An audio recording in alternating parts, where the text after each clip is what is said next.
Welcome to bird media. నేను వైష్ణవి. ఏపీలో విచిత్ర రాజకీయం సాగుతోందని చెప్పచ్చు. ఒకే కుటుంబం, అందులోనూ ఎంతో ప్రఖ్యాతి గడించిన వైఎస్ఆర్ ఫ్యామిలీలో అన్నా చెల్లెళ్ళు ఇద్దరూ విడివిడిగా రాజకీయాలు చేస్తున్నారు. అసలు ఏ కుటుంబంలో అయినా రెండు పార్టీలు వేరు రాజకీయాలు చేయటం అంటే మామూలు విషయమే. కాకపోతే ఇక్కడ అలా కాదు. షర్మిల జగన్ మీదనే తన రాజకీయ దాడి చేస్తున్నారు. ఏ ఒక్క చిన్న విషయం దొరికినా సరే అది వైసీపీ కానీ జగన్ కానీ వైసీపీ క్యాడర్ కానీ ఏకి పారేయడంలో Sharmila first.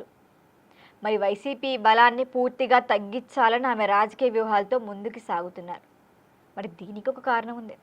YCP vote bank అంతా కూడా కాంగ్రెస్ నుంచి వైసీపీ వైపు షిఫ్ట్ అయింది. మరి దాంతోపాటు వైఎస్ఆర్ చరిష్మా కూడా వైసీపీకి మరొక అడ్వాంటేజ్ అవ్వటం వల్ల అటు నుంచి ఓటర్లందరూ ఇటుకు వచ్చారు. దాంతో వైఎస్ఆర్ వారసత్వం తనది అంటూ షర్మిల జగన్ని రాజకీయంగా సవాల్ చేస్తూ వస్తున్నారు. అందుకే ఆమె ఏరి కోరి మరీ ఏపీ రాజకీయాల్లోకి సపరేట్గా అడుగుపెట్టారు. పీసీసీ చీఫ్గా ఆమె ఉంటూ జగన్ రాజకీయాన్ని గట్టిగా నిలువరించే ప్రయత్నం ఎప్పటికీ చేస్తూనే ఉంటున్నారు. మరి ఇదిలా ఉంటే ఇప్పుడు వైసీపీ అధినేత జగన్ వచ్చే ఏడాది పాదయాత్రకు సిద్ధమవుతున్న విషయం తెలిసిందే. 2029 ఎన్నికలు జరిగినప్పుడు వైసీపీకి చావో రేవో లాంటివే అన్నది తెలిసిందే.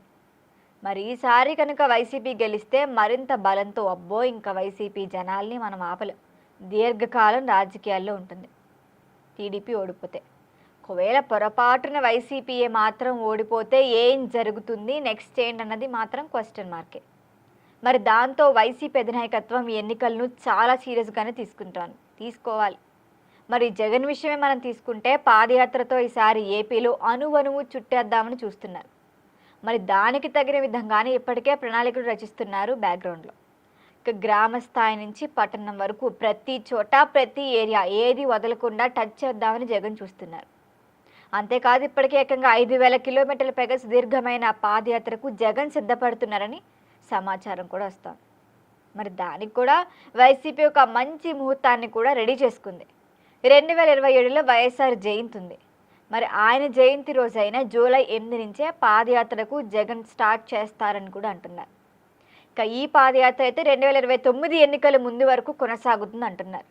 దానికి సంబంధించిన రూట్ మ్యాప్ని ఇప్పటికే రూపొందించే పనిలో వైసీపీ ఉంది. జగన్ కూడా దానికి తగ్గ సూచనలు చేస్తున్నారు. అయితే అదే సమయంలో వైసీపీకి ఎన్నికల వ్యూహకర్తగా కొత్త వారిని తీసుకొద్దామని కూడా చూస్తున్నారు. అట్లీస్ట్ ఇప్పుడైనా కొంచెం వాళ్ళకి వ్యూహకర్తని మార్చుకుందామన్న ఐడియా వచ్చింది. అదే పెద్ద మంచి విషయం.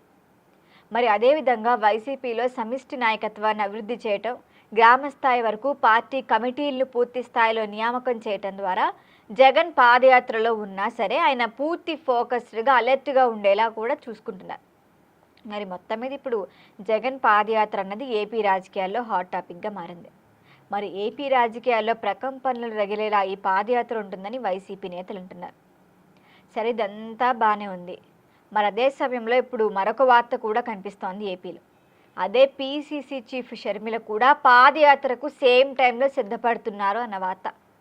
మరి ఆమె కూడా కరెక్ట్గా జగన్ పాదయాత్రకు కాస్త ముందో లేకపోతే కొంచెం వెనక్కో కూడా పాదం కదుపుతారని అందరూ అంటున్నారు.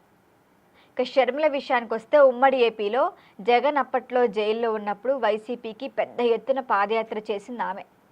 అసలు వైసీపీ గెలిచిందంటే కాస్తో కూస్తో షర్మిల హ్యాండ్ ఉందని ఖచ్చితంగా చెప్పాలి. ఆయన జైల్లో ఉన్నప్పుడు పార్టీకి సంబంధించిన అన్ని పనులు, వైసీపీని ప్రజల్లోకి తీసుకెళ్లే బాధ్యత అంతా కూడా ఆమె భుజం మీదే వేసుకున్నారు. ఆమె చేవెళ్ల టు ఇచ్చాపురం పేరుతో ఆమె నాడు పాదయాత్ర వైసీపీ కోసమే చేశారు. మరి దాని తర్వాతే 2022లో ఏవో విభేదాలు వచ్చి తెలంగాణలో పార్టీ పెట్టి అక్కడ కూడా షర్మిల భారీ పాదయాత్ర చేశారు. దాంతో ఇప్పుడు ముచ్చటగా మూడోసారి మళ్ళీ ఏపీలో పాదయాత్రకు ఆమె సిద్ధమవుతున్నట్లుగా తెలుస్తోంది. మరి జగన్ పాదయాత్రకు పోటీగా షర్మిల పాదయాత్ర సాగితే కనుక ఏపీ రాజకీయాలు హీట్ ఎక్కడం ఖాయం.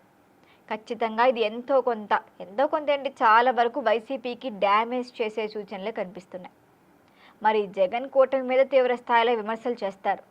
మరి షర్మిల కూడా ఎటువంటి విషయంలోనూ తగ్గరు. అన్నయ్య మీద చేయాల్సిన విమర్శలు అన్నీ చేస్తున్నారు. అసలు వీటి వల్ల ఇప్పుడు షర్మిల మీద జగన్ ఏమన్నా డైరెక్ట్గా విమర్శలు చేస్తారా, లేకపోతే ఇండైరెక్ట్గా ఏమన్నా సెటైర్లు వేస్తారా? ఏదేమైనా అన్నా చెల్లెళ్ళు ఒకేసారి రోడ్డు మీదకి వచ్చి పాదయాత్ర చేస్తే మాత్రం ఎవరికి ప్లస్ ఎవరికి మైనస్ అన్నది కూడా ఉండే విషయం ఉంది. మరి చూద్దాం ఏం జరుగుతుందో. దీనిపైన మరిన్ని అప్డేట్ల కోసం చూస్తూనే ఉండండి బర్డ్ మీడియా.